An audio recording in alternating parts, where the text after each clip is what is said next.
And a lot of times I'm watching her mouth because usually I know what she's going to do before she sings. You know, harmony is very much a following thing, which would make sense because I'm the younger sister. But it's very much me following her and trying to make sure that I'm matching her. But sometimes, like if we're in a new place or something, I'll kind of have to watch her because I have to make sure she's going to do the thing I never she knew does. like how abnormal it was to like be so in sync with somebody else when you're singing with them until I started singing with other people when I got older, and I was like, this is not the same, you know, because we've just always sang together. It was just, you know.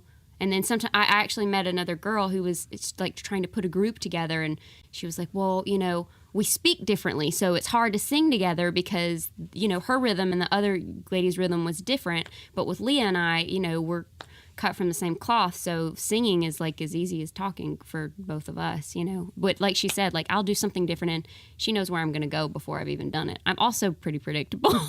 Yeah, but I do have to watch you sometimes, and make sure, you know, it's a lot of it too is about being able to hear and being close, and but I would never want to sing the lead. I'm going to throw you a curveball one day. Yeah, and I'll just go. There was a major breakup. No. We didn't speak. Honestly, that would be a way better story. But we had a band, and we were really young. I was 16. She was 18. We moved to Nashville. Got a publishing deal kind of quickly. And we had a band, and we tried to get a record deal. We played showcase here in New York at the Mercury Lounge, and then we went to L.A., and, you know, I thought we were going to be stars, you know, that year.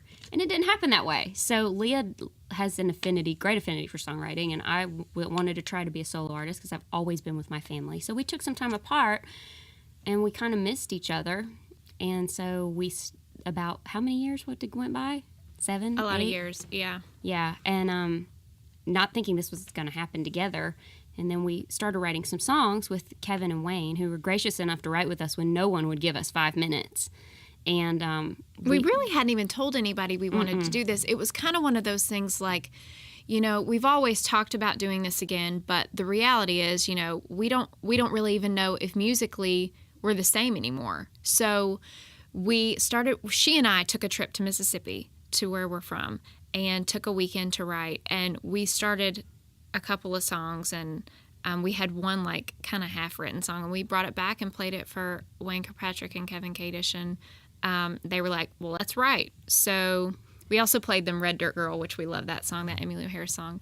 So we wrote 5 songs and recorded them. They put their own money into recording them, paid all the musicians, and then we took them to Luke Lewis. Our manager, John Dennis, took them to Luke Lewis, and Luke called and asked us to come in and play. And so we went into their office, and it's like Luke and Brian and Joe and Stephanie, who are the A&R people, and us, you know, and Kevin and Wayne with the mandolin and the guitar. We played these songs, and we left, and we had a record deal. And, I mean, you know, here it was 10 years after we moved to Nashville to get a record deal. But I'm so glad it took that long, because not that we were working on getting a record deal that whole time, but you learn what you like musically. You learn more about who you are. Yeah, more about what you love and what's fun. And we love country music. That's the thing. Like, I've done a million other kinds of music just because I thought they were cooler or hipper.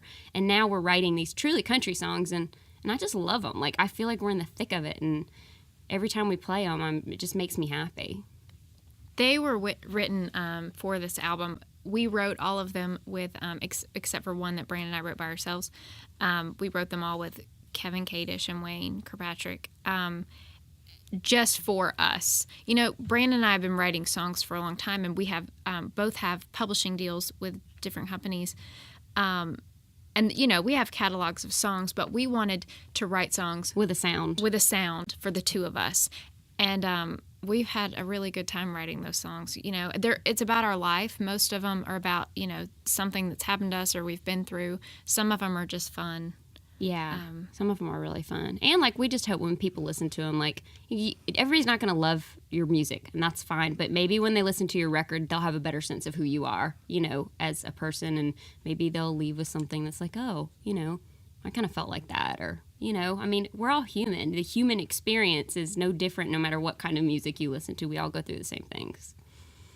And different people like different songs. Like sometimes we'll play and we'll have somebody come up and say, man, I've just been through that. And the funny thing is that song we wrote 2 years ago, and we're not really in that place anymore, but it's touching someone that is in that place right now. And that's really a gift, is to just kind of communicate with people, and what they're actually feeling was what we were actually feeling. And country fans are awesome. Like, if they're a fan of you at the beginning, they're a fan of you for life. They will always listen to your music and buy your records and come to your shows. And I mean, they're awesome. They are different than other genres of music, because they really, if they love you, they'll love you forever. Look at George Jones. He's still on tour, and he's an icon, but he does it because I'm sure he loves it, and he's got a great fan base.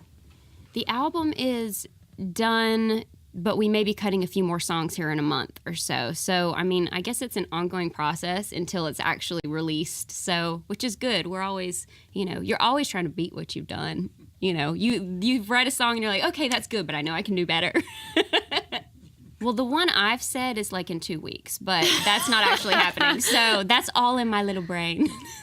We don't actually have a release date right now. It could be spring or summer. It really depends on how our next single does, and that will be out in the first quarter. So I'm believing that single is going to just shoot up the charts, and our record will be out, in May. It's kind of between a couple songs right now. We're going in a few weeks to cut a few more. So it may be new, a couple of songs or that Marionette. Are that was kind of the promotions pick, so it could be any of those.